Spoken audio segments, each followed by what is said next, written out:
And just one other education matter that's of concern is the removal of $33 million a year for state assessments, educational assessments.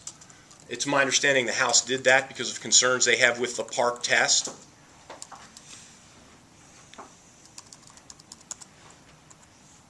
But the issue arises, so if you have an objection with the park test, that's one thing.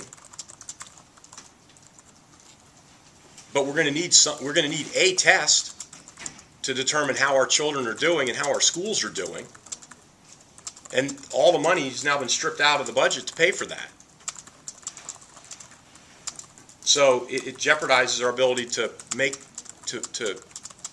conduct assessments, any assessment, even if it's not the park. Is that language vetoable? I have not looked at it in that way. I tell you, we can't put money back in through a veto. But I mean, how it's written. I don't know. Don't know.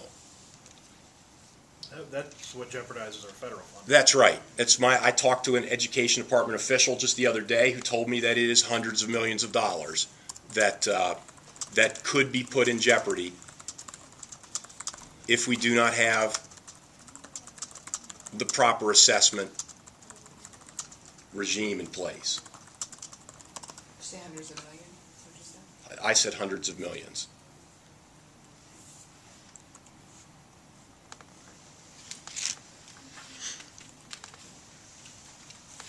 Turning to Medicaid,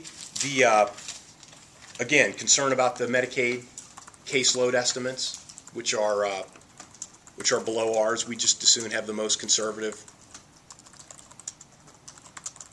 appropriation estimates in this bill to avoid unpleasantness throughout the upcoming biennium.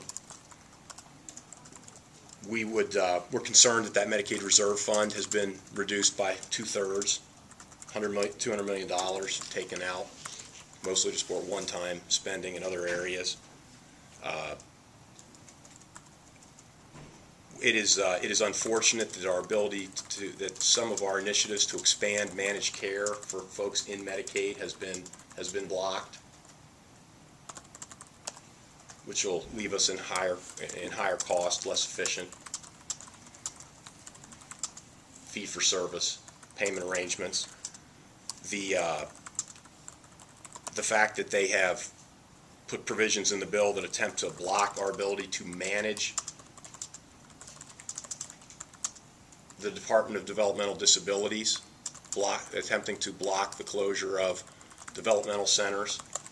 I mean, developmental centers that have seen dramatic reductions in population over the last 5-6 years. We don't require 10 developmental centers anymore to serve the people that choose that institutional care. We're still going to have 8 developmental centers left. We just don't need 10 anymore, and it's unfortunate that they're attempting to prevent efficient management decisions that, by the way, still provide for a range of options, for a range of settings for care for the developmentally disabled. It's unfortunate that they've blocked our attempt to address heavy-handed federal regulatory changes in the home health care industry that allow us to adapt and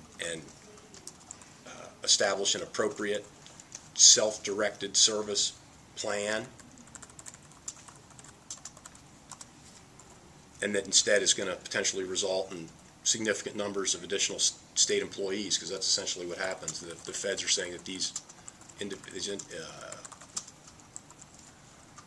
independent providers become state employees, and that's not a desirable state of affairs. They removed our comprehensive case management proposal to make improvements in the welfare system, to try to better target existing resources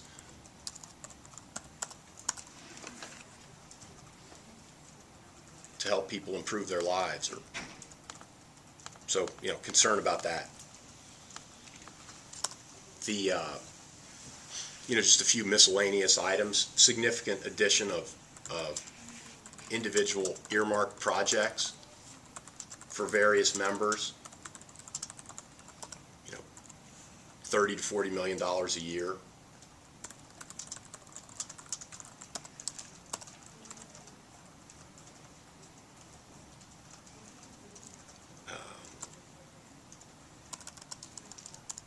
Cuts to the debt service line items, which is of concern to OBM.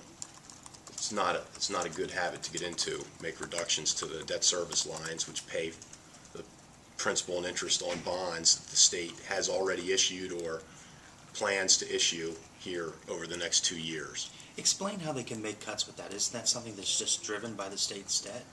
How can you make cuts in debt service? Well, you can't really. So how have they done it? Well, they did it so they can show reductions on the spreadsheet.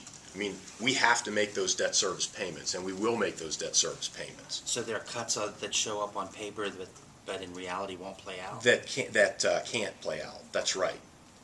Would that then force you to go to controlling board to get that authority? It will not. It will not, because it has been recognized for many years by the General Assembly, the importance of debt service. There's automatic appropriation authority. But the issue becomes that they show a cut on paper that they're not going to be able to make, and then they turn around and use that money for something else. Does that hurt our bond ratings? Well, I mean, the rating agencies will take notice that the General Assembly is making reductions to debt service levels. Does this have any effect on the debt cap, the constitutional cap? It does not. Oh, you mean you mean the debt issuance cap? By changing that number on paper, how does that play out to where we are in terms of the 5% debt service cap? Well, again, nowhere. It's not at all. It doesn't play out because we owe this debt and we will pay it under the automatic appropriation provisions. I mean, all it does is show up on the spreadsheet as a savings. That's not real savings. But would it affect possible debt issuances in the next biennium that you couldn't afford? Not as it's been. No, it won't, unless they would make further changes. It won't. But it'll force a shifting of money down the road to pay these debts. It'll have to be drawn from somewhere else to be put back into this thing. How much was the change? I think they did $18 million a year in debt service reductions. Out of a total, Debt service number? pretty small? Yeah, it's out of 1.2 billion roughly. Yeah, so it's again, it's at the margins, but to me it's the concept. It's an area that I mean, the state of Ohio ought to be seen as acknowledging what its debts are and providing sufficient appropriation on its budget to pay for them.